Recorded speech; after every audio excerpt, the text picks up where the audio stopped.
I still remember that day vividly, the day when everything in my life shattered into pieces.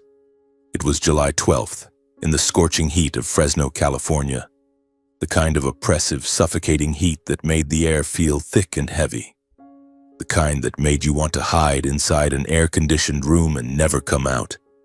I, Everett Rowe, had just turned 30 years old and was still working as a warehouse associate for Amazon. It wasn't some grand dream job, but I was proud of myself for always being hardworking, always energetic, always the first to arrive and the last to leave the warehouse. My co-workers used to call me Everett the Clown because I was always joking around, humming random tunes while pushing pallet jacks between the towering shelves, trying to lighten the oppressive atmosphere of the warehouse even just a little. But that day, everything changed in an instant.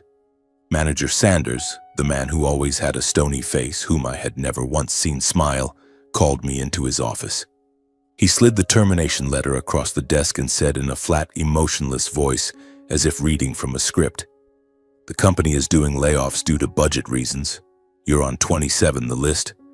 Today is your last day." I stood frozen, my hands trembling as I held the paper, my mind spinning as if someone had just punched me in the gut. I stammered, "But, sir, I've been doing well, right? I've never violated any rules." Sanders just shook his head, not even bothering to look me in the eye. "It's not about performance, Everett. It's just budget." And that was it. 7 years of dedication, 7 years of sweat, all ended with one sheet of paper and a few cold sentences. On the drive home in my old Ford Ranger, I didn't turn on the music like I usually did. My mind was consumed by one single question. How am I going to tell my wife about this? The utility bills were piling up on the table, credit card interest was compounding like crazy, and the massive mortgage we had signed 5 years ago now rested entirely on my meager paycheck. Brittany, my wife, was a fiercely pragmatic woman, sometimes to the point of frightening me. She was only 27, strikingly beautiful with long golden blonde hair and clear blue eyes. The kind of beauty that when we first fell in love made me think I was the luckiest man in the world. She stayed home to take care of our daughter and occasionally did nails at home to earn a little extra cash, but I was still the main breadwinner. I gripped the steering wheel so hard my knuckles turned white, trying to focus on the road while my eyes stung and my throat burned with bitterness. Over the past couple of years, Brittany's pragmatism had become more and more obvious. She would sit scrolling through Facebook and Instagram looking at friends showing off new houses, luxury cars, trips to the Maldives or Paris, and then let out long, heavy sighs.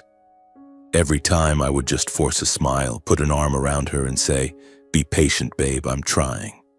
But my be patient never seemed fast enough to keep up with the wealthy, glamorous life Brittany dreamed of. I pulled up in front of the small 2-bedroom house we had poured all our money and hopes into buying. It was just an old, run-down place with peeling paint in big patches and an overgrown front lawn because I was always working overtime and never had time to mow it. I took a deep breath, forced a smile onto my face, and pushed open the door.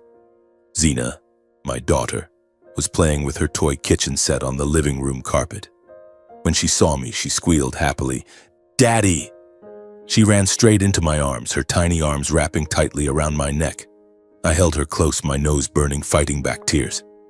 Brittany was sitting on the sofa, phone in hand, her face cold and expressionless when I walked into the living room. "Everett, you're home," she said flatly without a trace of warmth. I set down the untouched box of takeout on the table, took another deep breath to gather my courage, and said, "Babe, I have something important to tell you." Brittany looked up, frowning in annoyance. "What now?" I swallowed hard, trying to keep my voice steady. "Today at the warehouse, the company did layoffs. I got fired." Silence. A suffocating, endless silence filled the room. Brittany slowly put her phone down, arms folded tightly across her chest as if holding back a storm. "Fired?" she repeated, her voice sharp as a razor. "Everett, are you serious?" "It's true, honey, I got laid off," I answered, my voice hoarse. "But don't worry too much. I'll find another job right away. I have 7 years of experience at Amazon. I'm sure I'll..." "Let's get a divorce," Brittany interrupted, her voice so cold it sent chills down my spine. I stood there, stunned, my mind blank, unable to believe what I'd just heard. What did you say? Divorce, she repeated, even sharper this time. I've had enough, Everett. I want a divorce. My legs went weak. I had to lean against the wall to keep from collapsing. Brittany, calm down. We're going through a tough time, but I'll figure it out. I promise I'll find a better paying job. We'll get through this. Brittany let out a bitter, mocking laugh that sounded almost horrifying. You promise? You've been promising for the last 5 years, and nothing has changed. I'm tired, Everett. Tired of crying over bills every month. Tired of lying to my friends that my husband is a manager when in reality you just push carts around a warehouse. Tired of watching our daughter grow up in a house that's about to be foreclosed on. Every word felt like a knife straight to my heart. Tears started streaming down my face. I couldn't hold them back anymore. But we're a family. You can't just leave me now. That's exactly why I have to divorce you? Because we are a family. Brittany snapped, her eyes red with anger and disgust. I haven't seen a bright future since the day I married you. I'm 27 years old, Everett. I don't want to spend my whole life slaving away to pay debts, living paycheck to paycheck. I want a different life. I deserve a better life. Zena stood huddled in the corner, clutching her doll, her big round eyes filled with terror as she watched her parents. I dropped to my knees on the floor, tears pouring down my face, grabbing desperately at Brittany's sleeve. Please, think about it again for Zena's sake. She needs both her mom and dad. We can't tear her world apart. Brittany stared at me for a long moment, her eyes unmoved. Then she turned away abruptly, picked Zena up and said in an icy voice, "She'll be fine with me. That's better than growing up watching her parents fight over money every day. No, Brittany, please don't leave me." I tried to grab her arm, but she yanked it away so hard I nearly fell over. "Don't touch me," she hissed. Then she went into the bedroom, opened the closet, pulled out a suitcase, and started packing her clothes and Zena's with quick mechanical efficiency, as if she had been preparing for this moment for a very long time. I sat collapsed on the floor, tears streaming, only able to repeat over and over, "Please, please reconsider." But Brittany never looked back. The sound of the suitcase zipper, the hurried footsteps, then the front door slamming shut. All that remained was dead silence. A week passed like an endless nightmare. I barely ate or drank anything, couldn't sleep, just lay on the sofa staring at the cracked ceiling while tears quietly fell. My phone was full of debt collection messages I didn't dare open. I called Brittany dozens of times. She never picked up. Every text I sent showed only a single gray check mark. She had completely blocked me. Then one Tuesday morning, frantic knocking on the door jolted me awake. I dragged myself over and opened it. 2 men in black suits stood there, one holding a briefcase, the other a small camera. The older one spoke first. "Mr. Everett Rowe?" "Yes, that's me," I answered hoarsely. "We're from Wells Fargo Bank," he continued. "This is a notice of asset seizure because your mortgage has been in default for more than 90 days. You have 24 hours to pack your belongings and vacate the property." I stood there like a statue, the yellow paper with bold red letters trembling in my hand. "But, can I get an extension? My wife just left. I just lost my job. I'll try to pay." The younger man cut me off, voice flat. "I'm very sorry, sir. Procedure is procedure."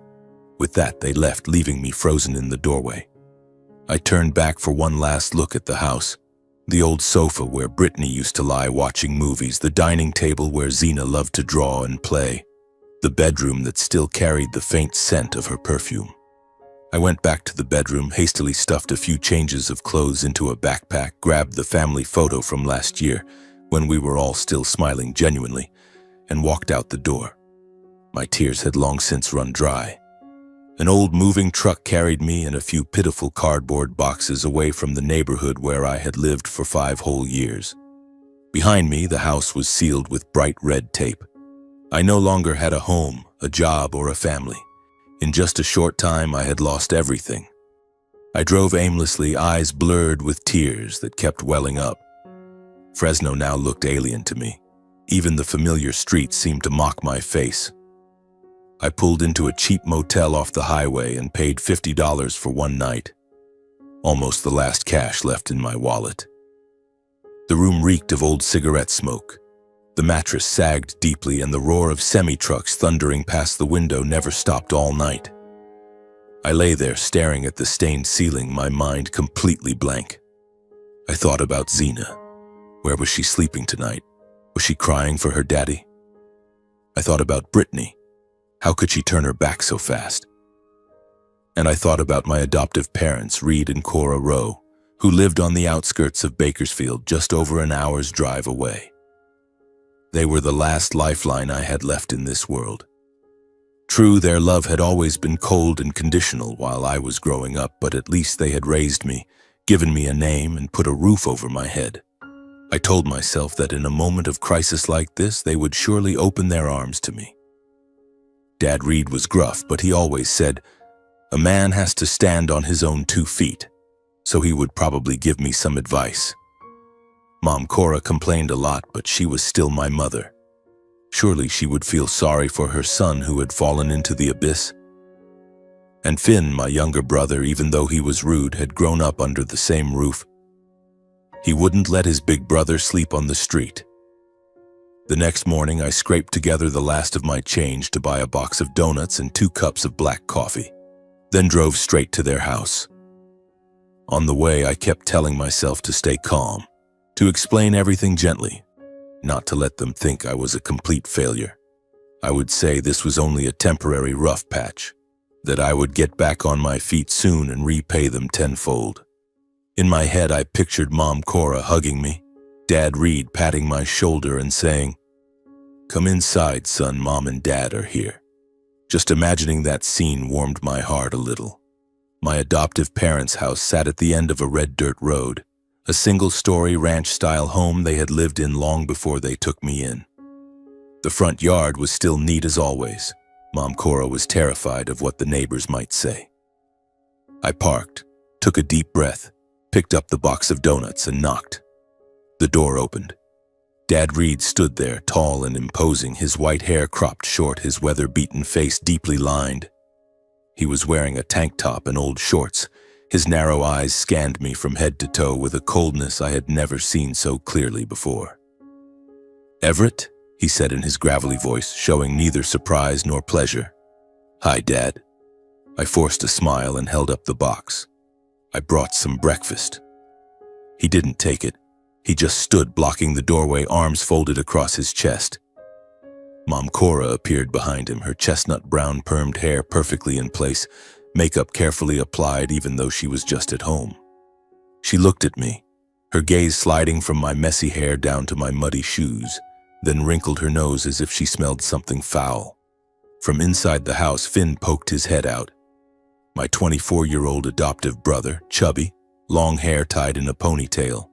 He leaned against the doorframe with his arms crossed, smirking like he was waiting for a good show. I swallowed hard and tried to keep my voice steady. "Mom, Dad, I've hit some trouble.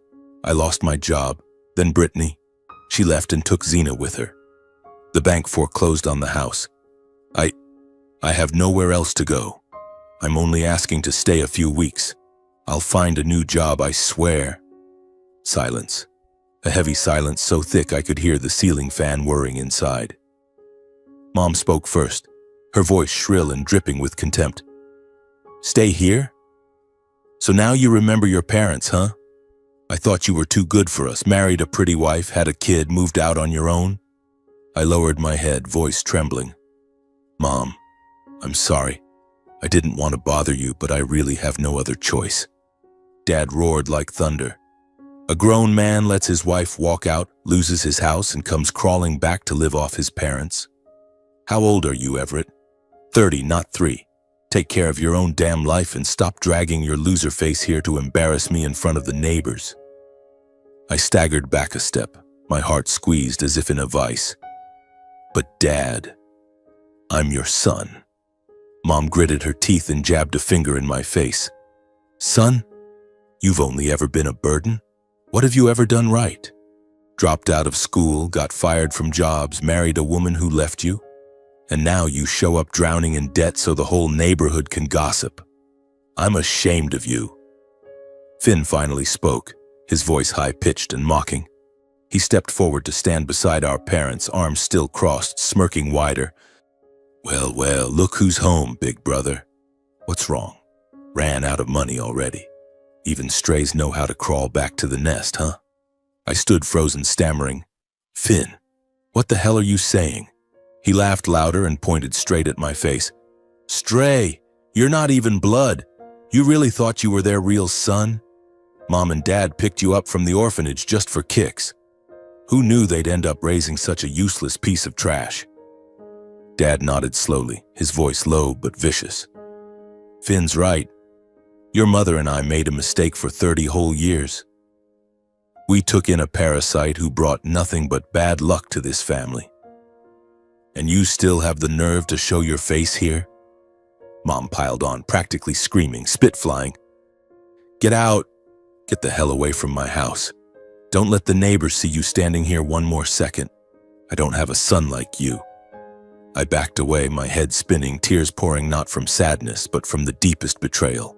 I, the baby abandoned at birth, finally understood the brutal truth. I had never once been truly loved in this house. All the times they called me a freeloader. All the times they compared me to Finn. All the times they left me out on holidays. Now it all made horrible sense. I turned around without another word. Finn's mocking laughter echoed behind me, Mom Cora's shrill curses ringing in my ears. I walked back to the truck, hands shaking so badly I nearly dropped the keys. I drove off not knowing where I was going, tears blurring the windshield completely. The feeling of betrayal tore my heart into shreds. I no longer had an adoptive family. I no longer had anything at all. The truck lurched and swayed along the red dirt road that led back to the highway, kicking up clouds of dust behind the tires. I don't remember how long I drove. I only know that when I finally stopped, night had fallen completely and I was already on the outskirts of Bakersfield. I found the seediest motel in town. The owner was a half-blind old woman who handed me the key to room 12 without even glancing at me. The room was exactly what I expected. Paint peeling off in huge flakes, ceiling covered in yellow-brown water stains, carpet so old it reeked of stale cigarettes and cheap 1990s perfume. There was a single sagging bed in the middle, a rotting wooden table and an ancient TV that didn't pick up a single channel. I collapsed onto the mattress. The springs groaned loudly as if complaining on my behalf. That first night I lay staring at the ceiling until dawn, unable to sleep for even a minute. The days that followed were a repeating nightmare. Every morning I woke at 5, put on the only clean clothes I had left, and drove around Fresno and Bakersfield submitting applications. Amazon, Walmart, Target, small warehouses, packing plants, even fast food joints. Everywhere I went, they shook their heads.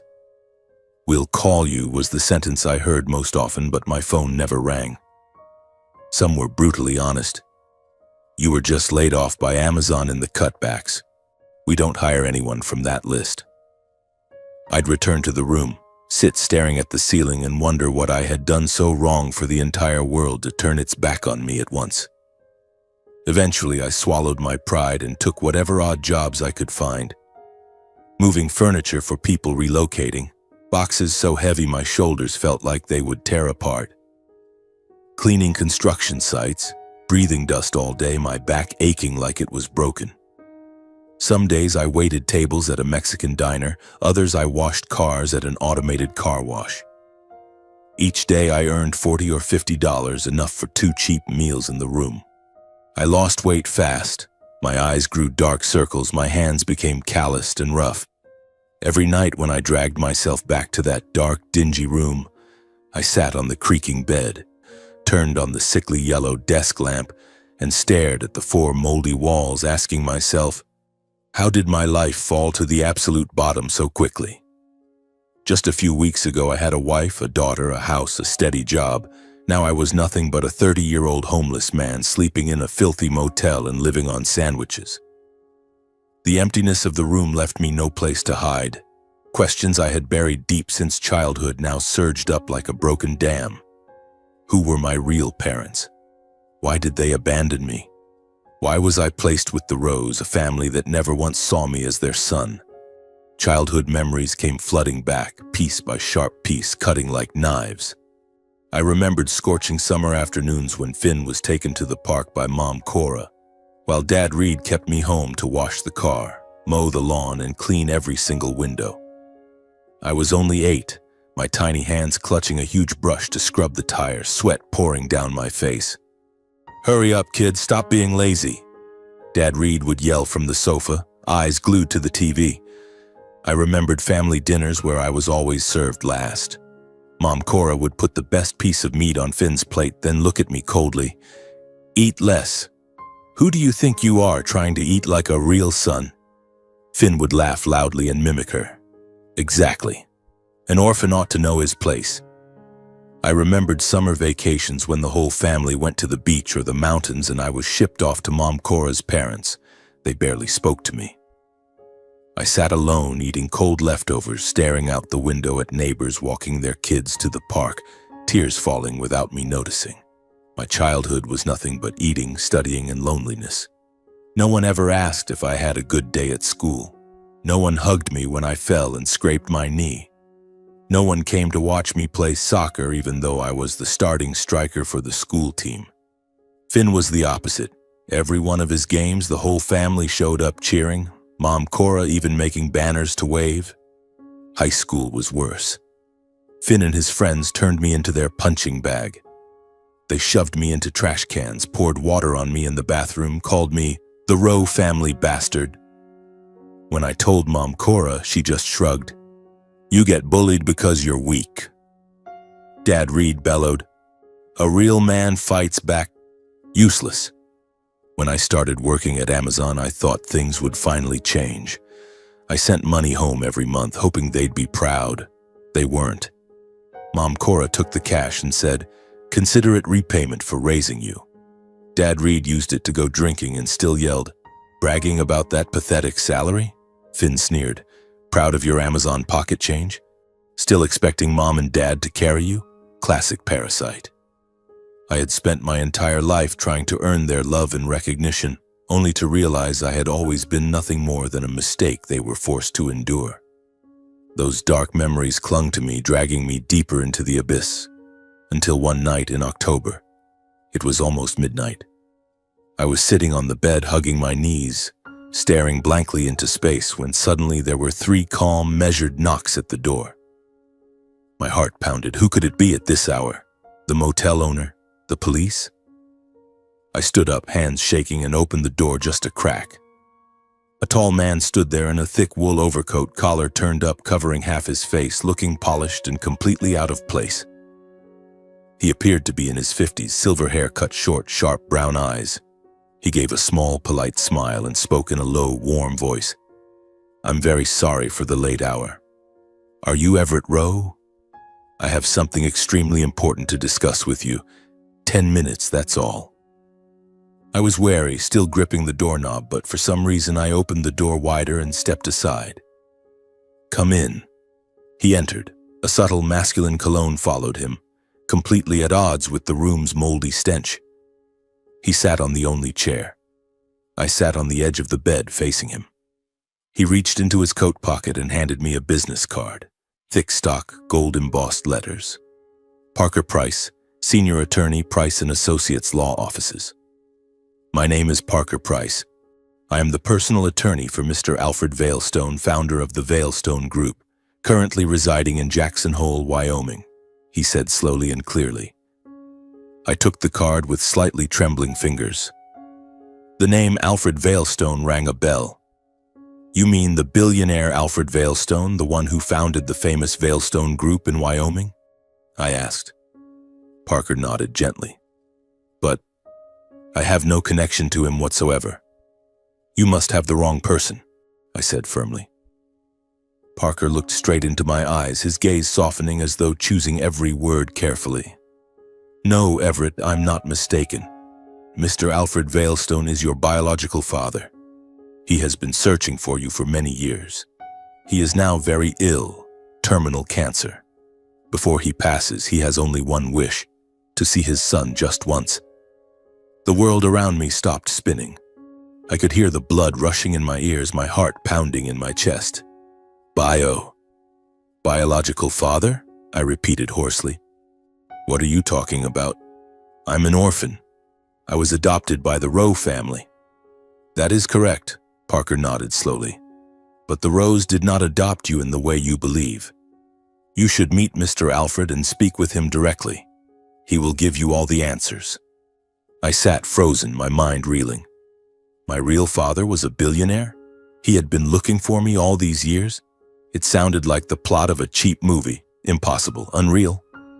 Parker placed a hand on my shoulder, his voice gentle but firm. I know this is a lot to take in. Here is my card. Whenever you're ready, tomorrow next year, call me. But please remember, Mr. Alfred doesn't have much time left. He only wants to see his son once and to apologize for not being there for you these past 30 years. He stood, shook my hand firmly, and walked to the door. It closed softly behind him, leaving me alone in the damp, moldy room, still clutching the business card. My heart raced wildly, my thoughts a chaotic storm, unable to focus on anything except one single idea. I am the son of a billionaire. My real father is waiting for me, and he is dying. I didn't sleep that night, nor the many nights that followed. I lay on the sagging mattress, eyes wide open, staring at the cracked ceiling while that business card sat neatly on the table like a ticking time bomb. Every time I closed my eyes, the face of a man I had never met appeared, sometimes smiling, sometimes crying, sometimes dissolving into darkness. I asked myself 1,000 times, what if I don't go? What if I go and get abandoned again? What if this is all just a cruel trick? But deep inside, I knew I couldn't run forever. I had to face it, if only to know the truth. On the 7th day after Parker Price's visit, I picked up the phone. My hands shook so badly I had to dial the number 3 times. It rang twice before the other end answered.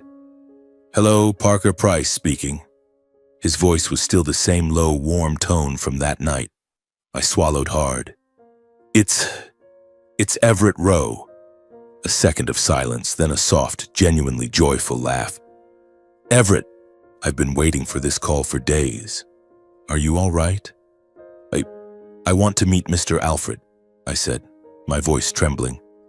That's wonderful, he replied at once, emotion thick in his words. I'm sending the address and detailed directions right now. You can come anytime, but I strongly suggest sooner rather than later. He doesn't have much time left. The text arrived seconds later. An address in Jackson Hole, Wyoming, driving instructions, and a short line. The main gate will open when you arrive. I'll be waiting. I stared at the screen for a long time, then stood up and started packing. There wasn't much to pack. A few old shirts, a toothbrush, the creased family photo of Brittany, Zena, and me. I stuffed everything into my backpack. I paid the motel for another week to hold the room, climbed into my beat-up Ford Ranger, and pointed north. The drive took nearly 16 hours. I drove through the night, stopping only for gas and black coffee at roadside stations. Wyoming appeared before me on a freezing autumn morning. The snow-capped Grand Tetons rising in the distance, Jackson Lake glittering like a mirror in the early sun. I had never seen anywhere so beautiful. It hurt. This was where my biological father had lived his whole life, while I grew up in moldy apartments and dusty warehouses. The private road to the Veilstone estate wound through towering pines. When the massive wrought iron gates finally appeared, I had to pull over for a minute just to breathe. The gates were at least 5 meters tall, intricately carved, flanked by stone walls that enclosed hundreds of acres. I pressed the intercom as instructed. A camera turned silently and the gates opened without a sound. The paved drive curved through the forest, then suddenly opened into a small valley. The palace rose before me. A 3-story gray stone main building with weathered copper-green roofs, 2 sprawling wings, an infinity pool, and an English rose garden still blooming despite late autumn. In front of the entrance stood a marble fountain crowned by a bronze angel. I parked in the courtyard feeling like a beggar who had stumbled into a royal palace. A middle-aged man in a black suit was waiting on the front steps. He bowed slightly.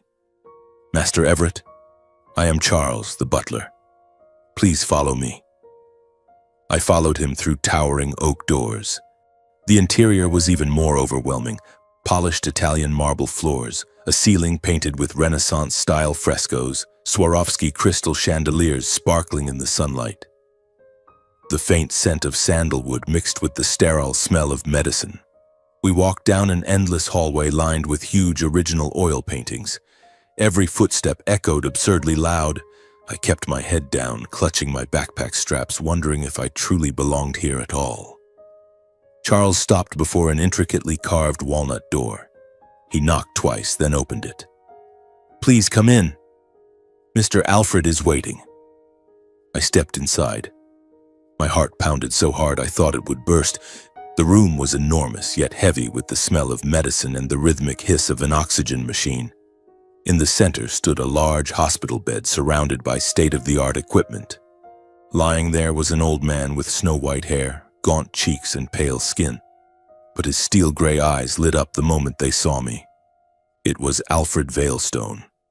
He tried to sit up, managed only a slight movement, and reached out with trembling skeletal hands.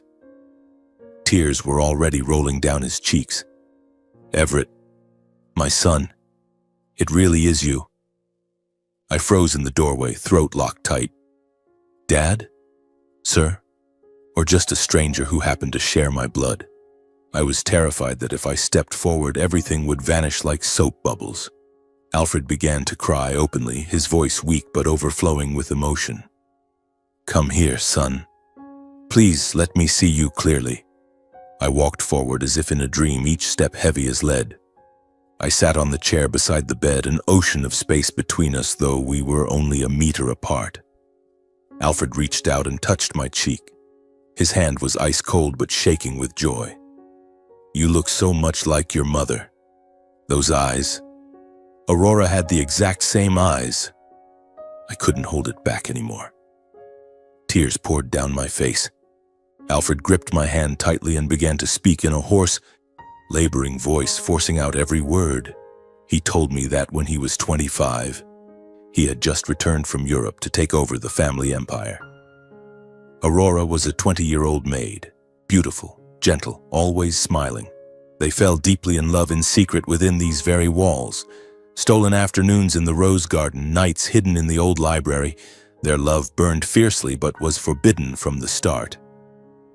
When his parents, Mr. and Mrs. Veilstone, discovered it, they immediately fired Aurora and banished her to a remote ranch in Montana, cutting off all contact. Alfred fell apart and searched everywhere, but to no avail.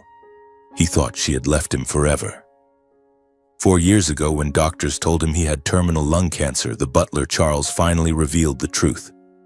More than a year after being driven away on a stormy night, Aurora had returned to the estate with a baby only a few months old. She left the infant, me, in a wicker basket at the gate with a handwritten letter. "This is Alfred Veilstone's flesh and blood.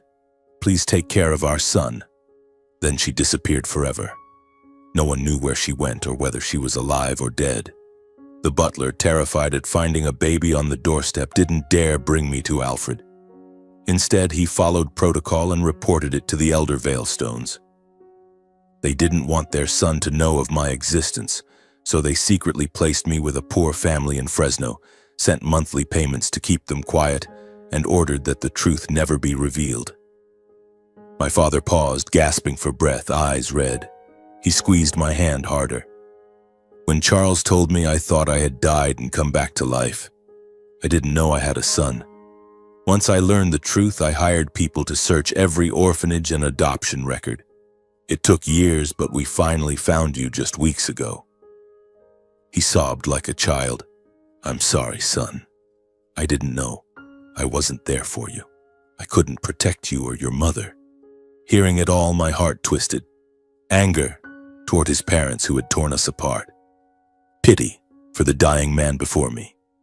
Pain for 30 years of lies and being treated like a burden.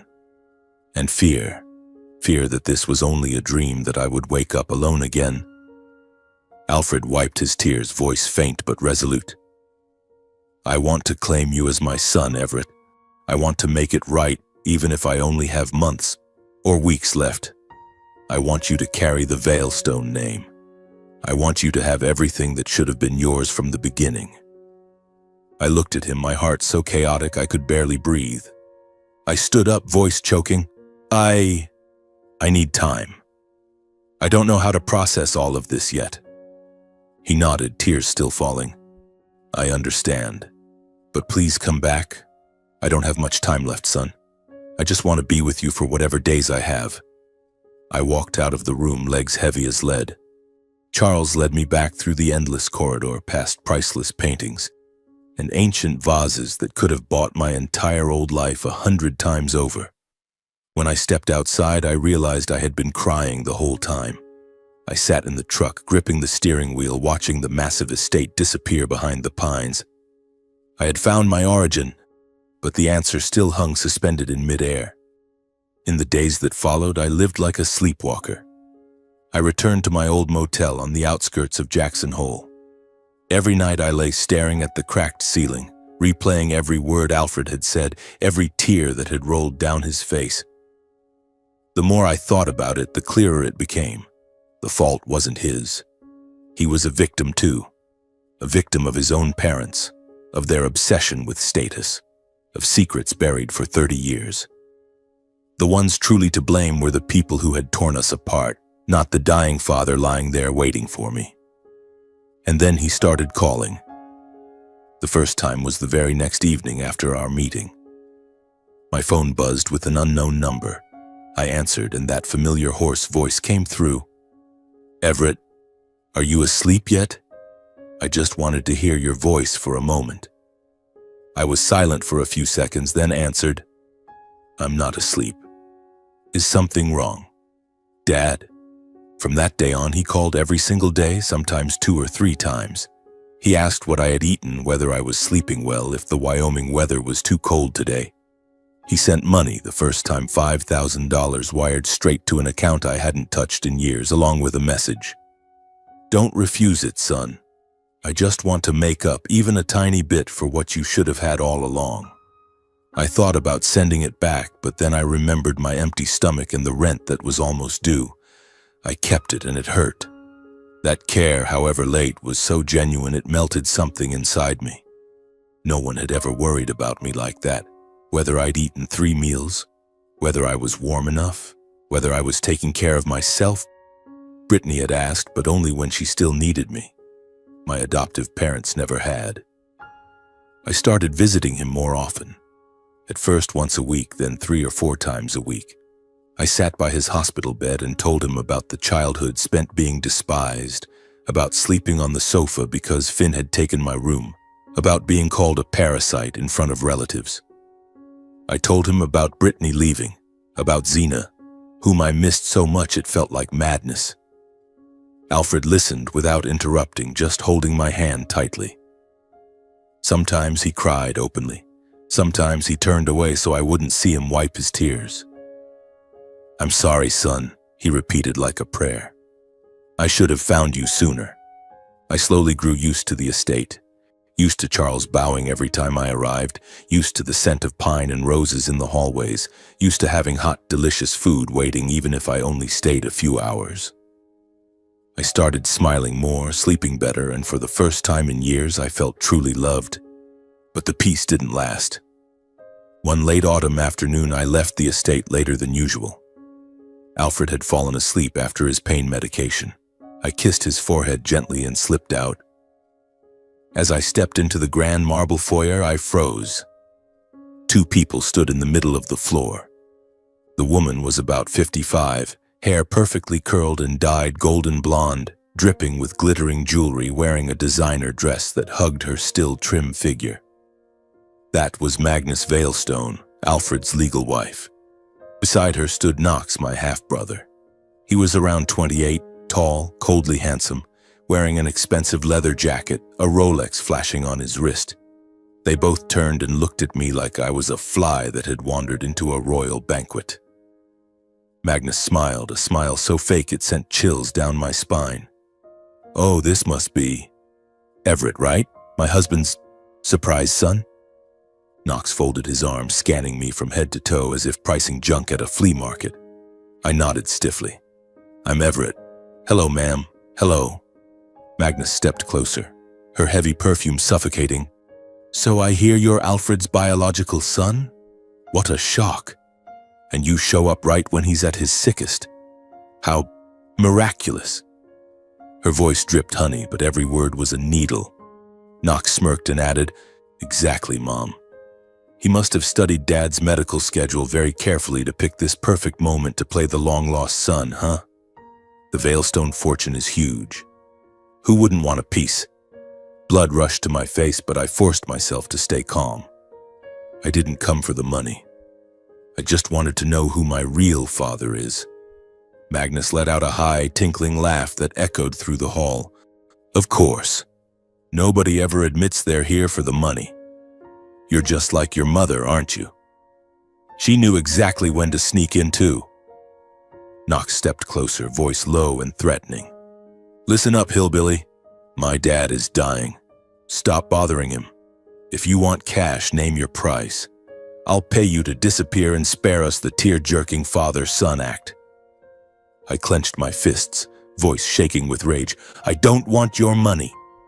I want my father. Magnus sneered. Your father?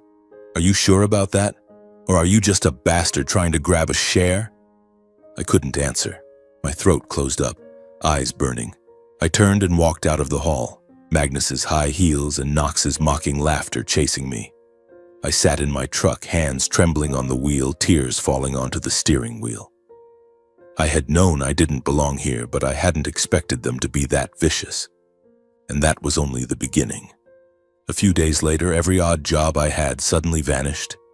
The construction foreman I usually worked for called, Sorry, Everett, I can't hire you anymore.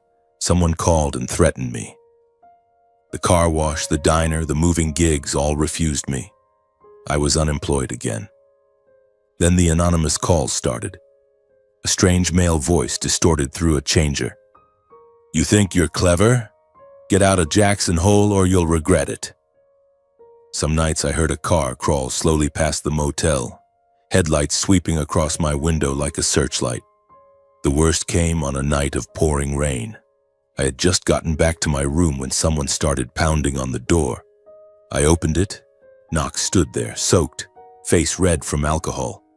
He shoved the door open and barged in despite my protests, yelling loud enough for the whole hallway to hear, You beggar! Who the hell do you think you are walking into the Veilstone house?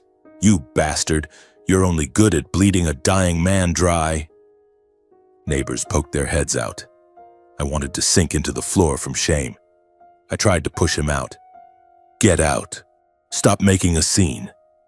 He laughed loudly and pointed in my face. Listen up, trash. Cut all contact with that old man right now. Get out of Jackson Hole. If you don't, I'll have you beaten to death, torch your truck, make sure you have nowhere left to live. Got it? He smashed the only lamp in the room and stormed out, leaving me standing among shards of glass and the curious stares of the entire motel corridor. I collapsed onto the floor, head spinning. I could run, go back to California, resume my old life, forget everything. But then I thought of Alfred, the father who waited for me every day, whose eyes lit up the moment I walked into the room. I wasn't going to run anymore. I had already been thrown out by my adoptive family, abandoned by my wife, and rejected by the world. I thought I was used to being pushed away. But not this time. This time I had a real father who needed me, and I would not let Magnus or Knox take him from me again, no matter the cost. For the first time in my life, someone called me son without a trace of contempt, and I was staying. I decided to stay in Jackson Hole. I left the rundown motel and rented a small one-bedroom apartment on the outskirts, still close enough to drive to the estate every day. Alfred grew weaker by the day, but every time I arrived, he would struggle to sit up, take my hand, and smile. We talked for hours, about the trips he had dreamed of but never taken, about my mother, about the regrets that weighed heaviest on him. He no longer mentioned Magnus or Knox. They rarely showed up, and when they did, They stood in the doorway staring at him with cold eyes as if he were an asset about to expire. I slowly learned how it felt to be loved. I no longer had to count every penny before buying a cup of coffee. Dinner, prepared by the estate's chef, was always hot and plentiful. And for the first time in my life, I could fall asleep without dreading what tomorrow might bring. Alfred introduced me to the entire staff as my son, and in those moments I truly felt the name Veilstone belonged to me, even though it still wasn't written on any official document. But that fragile happiness lasted only 6 more weeks. One early winter morning, the sky gray and snow flurrying lightly, my phone rang at 6 o'clock. It was Charles. His voice trembled. "Everett, can you come right now? The master. He had a heart attack at 5 this morning. The doctors are doing everything they can, but..." I didn't hear the rest. I dropped the phone, ran to the truck still in my pajamas, and sped through the icy roads like a madman. When I arrived, the hallway was filled with people in white coats and the endless beeping of machines. Parker Price stood there, face ashen, and placed a hand on my shoulder. "I'm so sorry, Everett. He's gone, peacefully, without pain." I stood frozen in the middle of the cold marble corridor. Just yesterday, he had called me at 10 p.m., voice weak but full of hope. "Come tomorrow, son. I want to tell you about the first time I met your mother." 10 hours later, he was gone forever. I walked into the room, fell to my knees beside the bed, and held his hand, already cold. I cried without sound, my chest crushed as if someone were squeezing the life out of it. The father I had found after 30 years, the only person who had ever loved me unconditionally, had been taken from me the moment I had barely learned to call him Dad. The funeral was held 4 days later, extravagant and icy in true Veilstone style. Magnus directed everything with the precision of a CEO, a walnut casket inlaid with mother of pearl, thousands of white lilies flown in from Holland, a full symphony orchestra playing Mozart's Requiem, guests made up entirely of Wyoming and New York high society arriving in private jets. Paparazzi crowded outside the gates, camera flashes firing nonstop. I stood in the very back row wearing the only black suit Alfred had ordered Charles to have tailored for me. I was not allowed to sit with the family. Magnus had told Parker outright, "Don't let that thing anywhere near the casket." I simply stared silently at his portrait, the gentle smile I had come to know in those few short months, my own eyes red from crying every night. When it was time to place flowers, I walked forward carrying a bouquet of white roses, the kind my mother had loved, he had told me. I laid them down and whispered, "I love you, Dad." Instantly, Magnus's sharp voice rang out from the front row, loud enough for the entire chapel to hear. "Well, look at that. Alfred's final mistake can act too." Knox snorted and added, "Your mother was a maid, right? Like mother, like son, knowing exactly when to pounce." The entire chapel fell silent. Then the whispers began. Everyone turned to look at me, curiosity, contempt, pity, all mixed together.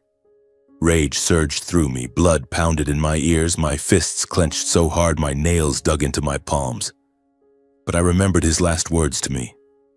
"Don't let them make you lose your composure, son. You are worth far more than they are."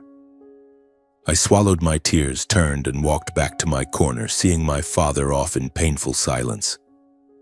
A few days later, while I was still drowning in a bottomless void, my phone rang again. It was Parker Price. "Everett, you need to come to my office. It's about Mr. Alfred's will. Tomorrow, 10 o'clock. I hesitated for 3 full days. I was terrified I would get nothing, terrified of being humiliated once more by Magnus and Knox in front of the world. But then I thought, I have to know. I have to know whether my father's love was real or just the fantasy of a lonely old man at the end of his life. On the appointed day, I put on the black funeral suit and drove to the gleaming glass tower in downtown Jackson Hole. The elevator took me to the 28th floor. When the conference room door opened, Magnus and Knox were already seated, faces like stone. They looked at me as if a virus had just walked into their laboratory. Parker Price stood. His voice was calm but carried absolute authority. "Please have a seat, Everett. We'll begin. He opened a red-sealed envelope and took out a thick stack of notarized documents bearing court seals.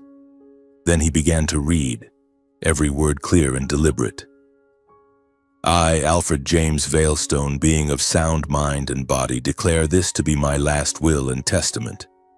I bequeath the entirety of my controlling shares in the Veilstone Group, all real estate holdings in Wyoming, Colorado, California, and New York, all investment accounts, trust funds, land, and personal property, with an estimated total value of $2.1 billion US. To my biological son, Everett Rowe, born September 14, 1994, currently residing in Jackson Hole, Wyoming. Everett Rowe is my sole legal heir. To my wife, Magnus Veilstone, and my son, Knox Veilstone, I leave the two residences in Aspen and Palm Beach, along with $50 million in cash as a gesture of gratitude. I sat motionless, ears ringing, unable to believe what I had just heard. $2.1 billion. The entire Veilstone empire. To me, Magnus shot to her feet, her chair crashing backward, and shrieked, "Fraud! This is blatant forgery. He had Alzheimer's. How could he be of sound mind? That street trash manipulated him." Knox lunged toward me, face purple, shirt collar popping open, screaming and jabbing a finger in my face. You filthy broke parasite. You dare steal the Veilstone fortune? I'll kill you. I swear I'll make you regret ever being born." He grabbed a stack of files from the table and hurled them at my face. Papers flew everywhere. Magnus charged at Parker, grabbing his lapels and shrieking, "Destroy this fake will right now. I'll sue until the end of time." The room exploded into chaos. Other attorneys jumped up in alarm. Security rushed in to separate them. I sat perfectly still, looking straight into Knox's and Magnus's eyes. I was no longer afraid. Parker Price shook Magnus off, his voice cutting through the noise like a blade. "Mrs. Veilstone, Mr. Knox, compose yourselves. This will was executed 3 months ago, signed by Mr. Alfred in the presence of 2 independent witnesses, and validated last week by the Wyoming Supreme Court. Mr. Alfred was fully competent. We have complete medical records, video testimony, and psychiatric evaluations." He turned on the projector. The video began. Alfred, frail but clear-eyed, sitting in his armchair, speaking firmly. "I know I am dying, and I want to right the greatest wrong of my life, abandoning my son. Everett Rowe is my only true flesh and blood. Everything I own belongs to him." Magnus went white. Knox froze, mouth open, speechless. Parker shut off the projector, voice ice cold. "This meeting is over. Any disputes will be settled in court." Magnus spun around one last time, pointing straight at me. "You think you've won? I'll make you wish you were never born. I swear it." They stormed out, the clatter of high heels and curses echoing down the hall. I remained seated, motionless. Parker placed a hand on my shoulder. "Congratulations, Everett. You are now the owner of Veilstone." I didn't smile. I only whispered, "He gave me something far greater than money. He gave me the feeling of being someone's son." But as I stepped out of the building and the biting Wyoming wind hit my face, I knew the real war had only just begun. In the days that followed, I lived in a strange state of inner turmoil. Part of me was so happy it hurt, overwhelmed by the knowledge that my father had truly loved me enough to hand over everything he had spent his life building. He had chosen me, even if it was late, even if it was only for a few short months. But the rest of me was so anxious I could barely sleep. I knew Magnus and Knox. They were not the kind of people who accepted defeat and quietly disappeared. They were wounded predators, and I was the one who had wounded them. And they didn't make me wait long. 3 days after the will reading, I woke up to hundreds of notifications on my phone. I opened Facebook, Twitter, Google. My name was everywhere. 89th minute love child steals $2.1 billion from Veilstone Empire. Opportunist appears just as billionaire lay dying. Was Alfred Veilstone manipulated until his final breath? Everett Rowe. From Amazon warehouse worker to mystery heir, they dug up everything. Old photos of me in my faded Amazon uniform were plastered across every platform. Pictures of the foreclosed house in Fresno, photos of Brittany and Zena. God, they had even found our old family pictures. The comments were venomous. You can just look at his face and tell he's a con man. Is he really the illegitimate? Betty sweet-talked the old man to get the inheritance. I turned off my phone, but the news still reached me through television, radio, and the curious stares of neighbors when I stepped outside for coffee. Overnight, I became the nation's laughingstock. From a nameless nobody, I turned into the fortune thief in the eyes of millions who had never met me. Then the letters began arriving. Anonymous, no envelope, no stamp, just slipped under my apartment door. The first was a single sheet. Leave before it's too late. By the third, I can't guarantee you'll stay alive if you walk outside. By the seventh, there was a photo of me with my head photoshopped onto a corpse. I started checking over my shoulder every time I left the apartment. I began sleeping with a kitchen knife under my pillow. I jumped at every car that slowed down in front of the building. One December evening, the cold sharp enough to cut skin, I returned from buying groceries and froze in the parking lot. My beat-up Ford Ranger, the only companion that had stayed with me through every hard year, now lay there like a carcass.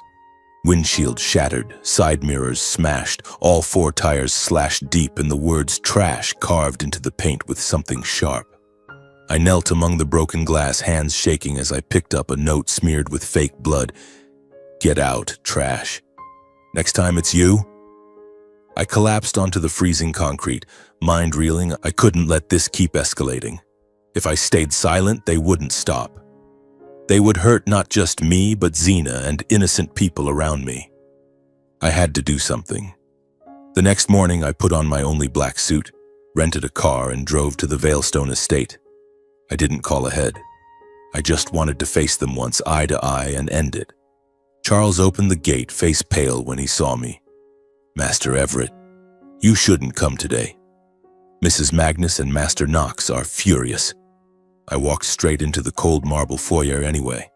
Magnus sat on the white leather sofa, glass of red wine in hand, though it was only 9 in the morning.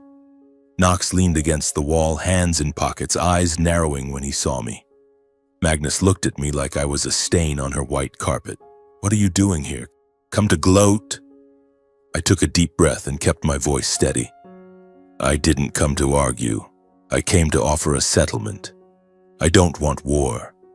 I'm willing to give you a portion of the estate. Not a lot, but enough for the two of you to live comfortably for the rest of your lives. Just stop everything. Silence. Then Knox let out a laugh, contemptuous, chilling. Oh my God, the broke bastard thinks he's being noble now. Share the fortune? Who do you think you are, giving charity to me? Magnus set her glass down, voice ice cold. The Veilstone family does not accept handouts from parasites. You want peace? There's only one way. Knox stepped forward until we were face to face, breath reeking of liquor. Sign away the entire inheritance. Get out of Jackson Hole. Get out of my life. Forever. That's the only way. I looked him dead in the eye, voice no longer shaking. No, I will not give back what is mine. My father chose me. If you want to fight, let the courts decide, Cornotut.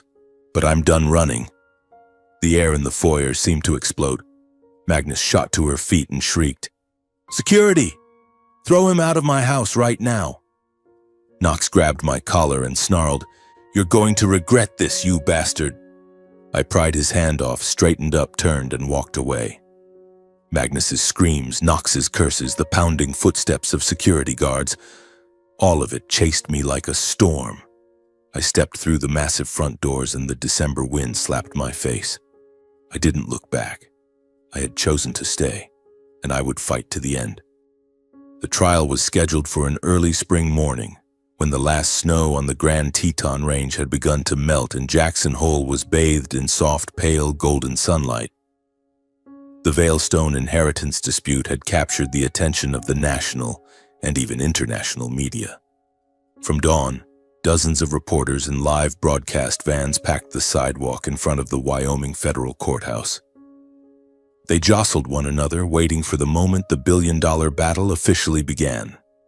Cameras panned relentlessly, flashbulbs popped without pause, and my name was shouted from every direction. I stepped out of the car feeling heavier than I ever had in my life. I never wanted to fight like this, never wanted to sit in a courtroom haggling over things my father had given me with his whole heart. But I knew one thing clearly. If I backed down today, if I yielded even an inch, the Veilstone family would crush me for the rest of my life. They would never stop, and my father's memory would be forever stained by them. I walked into the courtroom flanked by 2 bodyguards Parker had hired. Magnus and Knox were already seated at the defense table, dressed in expensive black, backed by a large team of attorneys flown in from New York. They didn't look at me, but I could feel the hatred radiating from them like a cold wind. Judge Helen Grant, a woman in her 60s with short silver hair and piercing eyes, banged the gavel. The trial began in an atmosphere so tense it was suffocating. My attorney, David Harlan, stood first. He placed a thick folder on the table and spoke in a calm, resonant voice. "Your Honor, we submit our first piece of evidence, a DNA certification issued by the National Forensic Institute. This document conclusively establishes with 99.9999% certainty that the plaintiff, Everett Rowe, is the biological son of the late Alfred James Veilstone." The document appeared on the large screen. A murmur rippled through the public gallery. Magnus gripped the armrests of her chair until her knuckles went white. Next, Harlan submitted detailed medical reports, records from Alfred's personal physician, the Mayo Clinic, and 3 independent psychiatric experts. Every report concluded that in the 3 months before his death, Alfred James Veilstone had been fully lucid, alert, and of complete legal capacity. Parker Price rose, his voice clear and unwavering. "We submit audio and video recordings of Mr. Veilstone's true final wishes." The screen lit up and my father's voice filled the courtroom. "I want to leave everything to Everett, my son, because I missed 30 years of his life." There were dozens of such recordings, each accompanied by notarized affidavits from Parker and Alfred's personal assistants. Everything proved beyond doubt that the will reflected Alfred's genuine, uncoerced intent. Then it was the defense's turn. Magnus and Knox's lead counsel stood, voice shrill with accusation. "Your Honor, my clients contend that Alfred Veilstone was mentally manipulated in his final days. The plaintiff, Everett Rowe, appeared at the precise moment Mr. Veilstone was most vulnerable and exploited his emotions to force the creation of this will." He pointed straight at me, voice rising. "This is an elder abuser who preyed on a dying man's illness to steal his fortune." Knox leapt to his feet without permission and screamed, "He's a con man. He killed my father to take his money." The courtroom erupted in noise.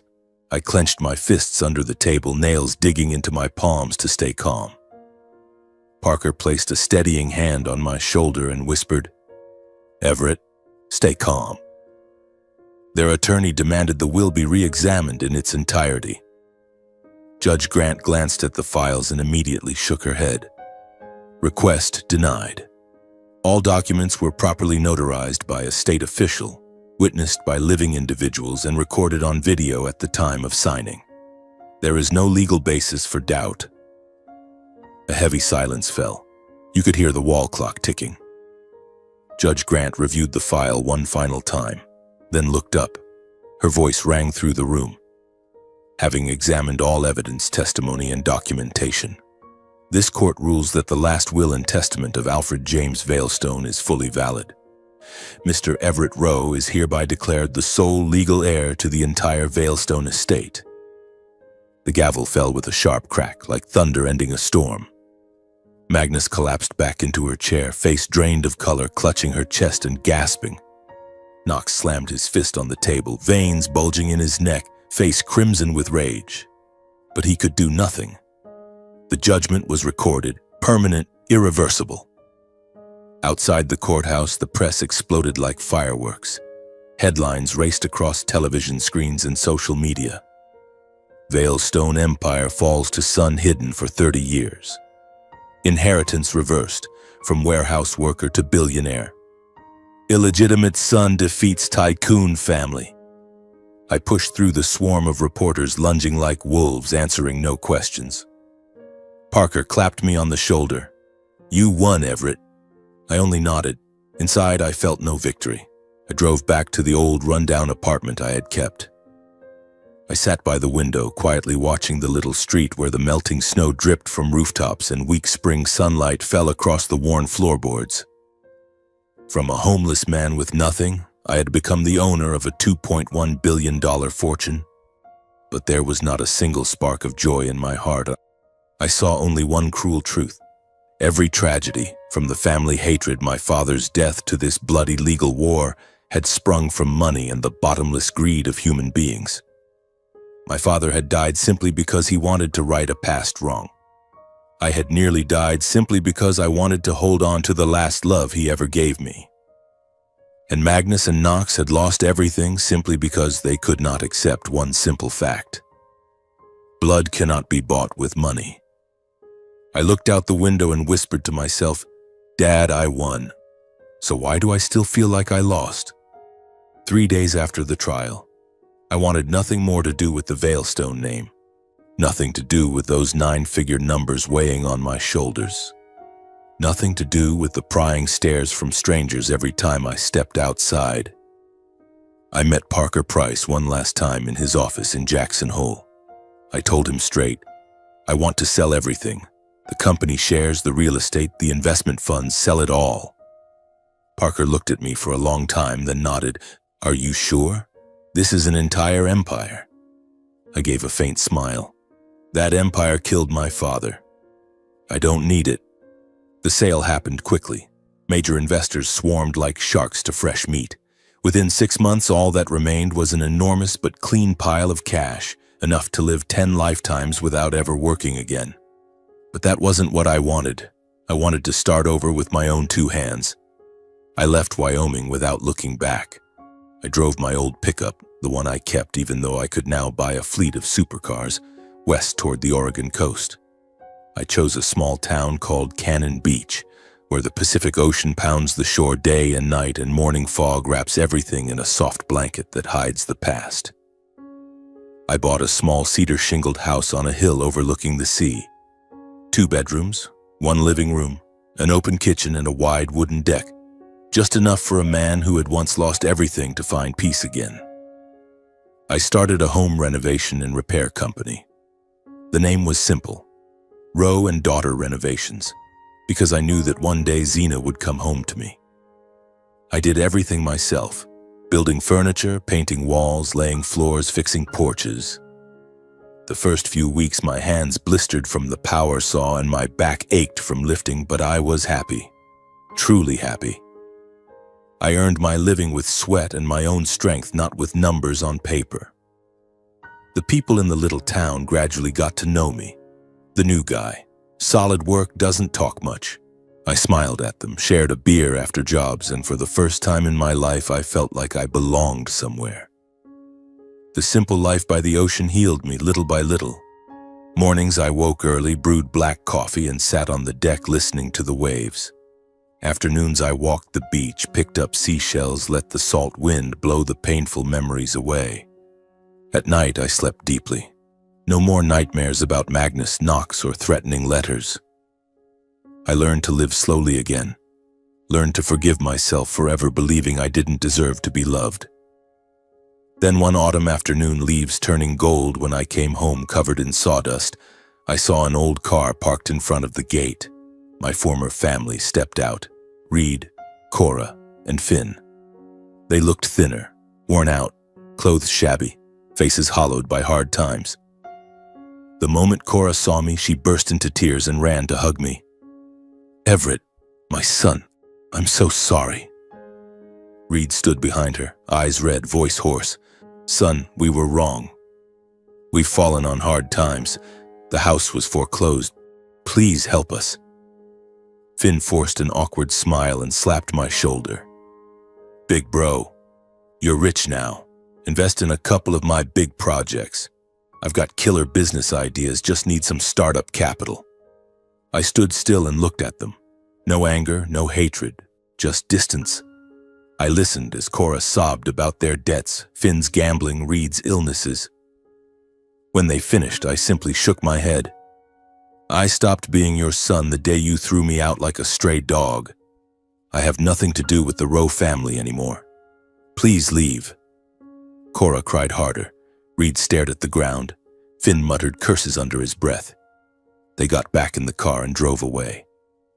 I stood in the yard feeling a strange lightness. That door was closed. Forever. A few days later, another car pulled up. Brittany stepped out holding Zena's hand. My little girl had grown so much. Long hair, big round eyes staring at me in wonder. Brittany lowered her head, voice trembling. I was wrong, Everett. I destroyed our family.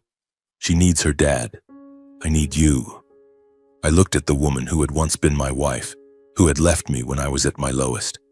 I felt only distance, like looking at someone from a past life.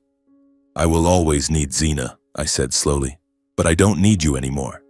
You chose to leave when I had nothing. Now I have everything and I still don't need someone who turned her back on me. Brittany choked back sobs, tears streaming down her face. She picked Zena up and walked away in shame. But a few days later she came back. This time she said nothing, just placed Zena in my arms and drove off, cold and almost fleeing. Zena looked up at me, voice tiny. Daddy? I held her tight, tears falling into her curly hair.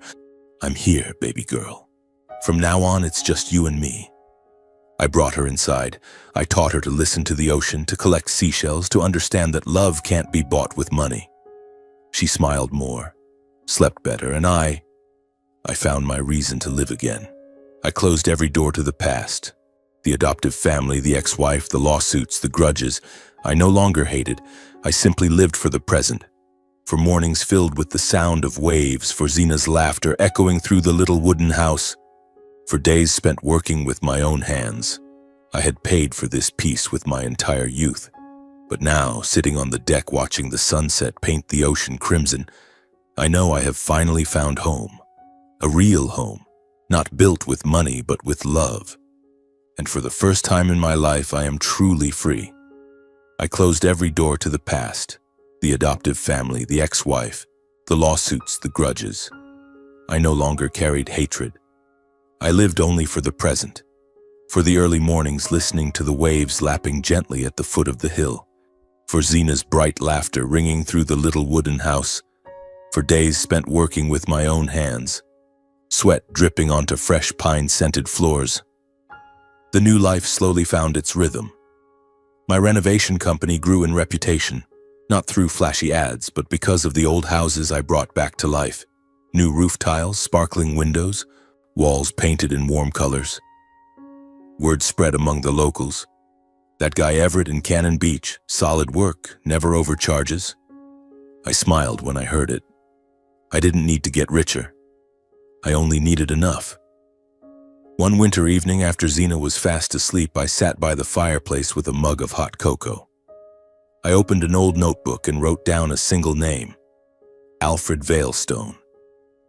I decided to set aside a portion of the inheritance, not too much, just enough for the fund to run sustainably for decades, and created the Alfred Veilstone Foundation.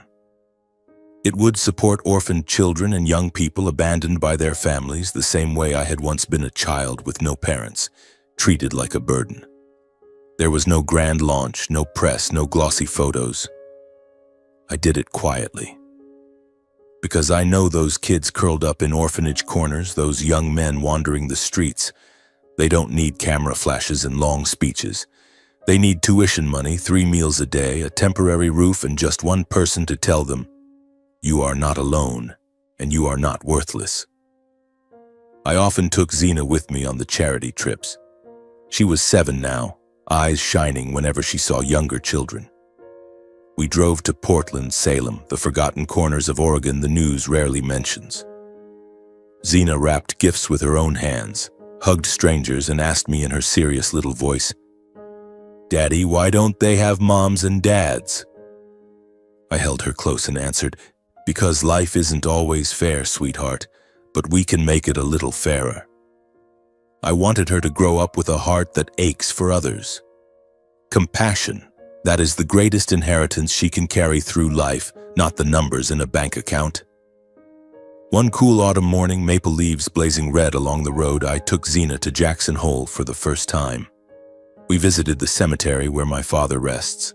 Alfred Valestone's headstone stood quietly beneath old pines, engraved only with his name and a simple line, "A father who found his son." I laid a bouquet of white roses, the flower he said my mother loved most, then sat on the grass, running my hand over the cold stone. Xena curled into my lap and whispered, "Is this Grandpa? Can he see me from heaven?" I smiled, tears rolling down my cheeks, but this time they were tears of relief. "Yes, baby. He's smiling right now." Standing before his grave, I silently thanked him for having the courage to find me and accept me, thanked him for giving me the most precious thing I had never known, the feeling of being loved unconditionally, without judgment, without comparison, without contempt. The painful memories of the past, being scolded, despised, called picked up trash, no longer broke me. They had become lessons that taught me the true value of kindness and treating others with the respect I once longed for. I realized a simple but profound truth. Money can buy houses, cars, power, even fear from others. But it can never buy sincerity. It can never buy a family that truly loves one another. Magnus and Knox lost everything because they believed money was everything. And I, though I once had nothing, now have everything that matters. A little girl who laughs every morning, a home filled with the sound of the ocean, and a clear conscience. I teach Xena that every day. When she asks, "Daddy, why don't we buy a bigger house or more toys when we're rich?" I hold her and say slowly, "What makes you strong isn't how much money you have, but how much you've been through and still kept a kind heart that doesn't hurt others." Looking back on the road I've traveled, betrayal, abandonment, humiliation, contempt, then suddenly inheriting a vast empire, I understand that every fall was a lesson. Every wound led me to where I needed to be. Without those dark days, I would never have cherished this peace. Without those tears, I would never have known how to wipe someone else's away. If anyone out there is listening to my story, a child huddled in an orphanage, a man just left by his wife, a son just disowned by his family, let me say this: never underestimate your own worth. Never let people who don't love you define your life. They can take everything material, but they can never take away your ability to stand up again, your ability to choose kindness, your ability to love yourself. In the end, I hold Xena's hand and walk along the beach in front of our house. The waves lap gently at our feet. The sunset paints the sky in sea crimson. Xena runs and laughs, seashells sparkling in the evening light. I stop, breathe in the salt air, the scent of freedom, the scent of peace. I have left all the pain behind. Ahead of me there is only love, kindness, and the people who truly deserve a place in my life. And I know, no matter what life brings, I will never lose myself again.